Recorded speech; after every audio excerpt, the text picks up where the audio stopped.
സംസ്ഥാനത്ത് പകർച്ചവ്യാധികൾ വ്യാപകമായി റിപ്പോർട്ട് ചെയ്യപ്പെടുമ്പോഴും മലബാറിലെ 4 ജില്ലകളിൽ ജില്ലാ മെഡിക്കൽ ഓഫീസർമാരില്ല.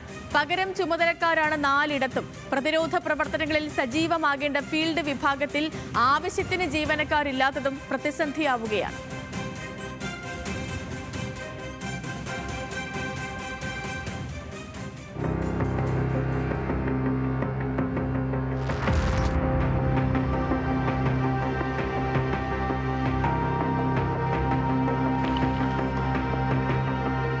നിപ്പയും ഷിഗല്ലയും ഡെങ്കുവും പകർച്ചപ്പനിയുമടക്കം വ്യാധികൾ കൂടുതലായി റിപ്പോർട്ട് ചെയ്യപ്പെടുകയാണ് സംസ്ഥാനത്ത്.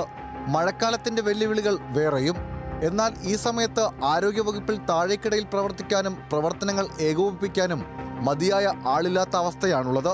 ജില്ലാതല പ്രവർത്തനങ്ങൾ ഏകോപിപ്പിക്കേണ്ട ജില്ലാ മെഡിക്കൽ ഓഫീസർമാരുടെ തസ്തിക കാസർഗോഡ്, കണ്ണൂർ, കോഴിക്കോട്, മലപ്പുറം ജില്ലകളിൽ ഒഴിഞ്ഞുകിടക്കുന്നു. പകരം ചുമതലയുള്ള ഉദ്യോഗസ്ഥരാണ് ഈ ജില്ലകളിൽ പ്രവർത്തനങ്ങൾ ഏകോപിപ്പിക്കുന്നത്. ബ്ലോക്ക് തലത്തിൽ പകർച്ചവ്യാധി പ്രതിരോധ പ്രവർത്തനങ്ങളുടെ ഏകോപന ചുമതലയുള്ള ഹെൽത്ത് സൂപ്പർവൈസർമാരുടെ 38 ഒഴിവുകളാണ് നികത്താതെ കിടക്കുന്നത്. മെയ് മാസം റിട്ടയർ ചെയ്ത ഉദ്യോഗസ്ഥർക്ക് പകരം നിയമനം നടത്തിയാലേ ഒഴിവുകൾ നികത്താനാകൂ.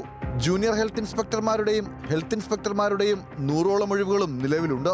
ജീവനക്കാർക്ക് അർഹമായ പ്രമോഷൻ നൽകാത്തതും പ്രതിസന്ധിക്ക് കാരണമാകുന്നതായി ആക്ഷേപമുണ്ട്. നിലവിൽ ഉദ്യോഗസ്ഥർക്ക് ജോലിഭാരം കൂടാനും ജീവനക്കാരുടെ എണ്ണക്കുറവ് കാരണമാകുന്നുണ്ടെന്നാണ് ഒരുപക്ഷം ഉദ്യോഗസ്ഥരുടെ അഭിപ്രായം. മഴക്കാല രോഗപ്രതിരോധം എന്ന വലിയ ദൗത്യം നിർവഹിക്കേണ്ട സമയത്ത് അടിയന്തരമായി ഒഴിവുകൾ നികത്തണമെന്ന ആവശ്യവും ശക്തമാണ്. ന്യൂസ് മലയാളം, കണ്ണൂർ.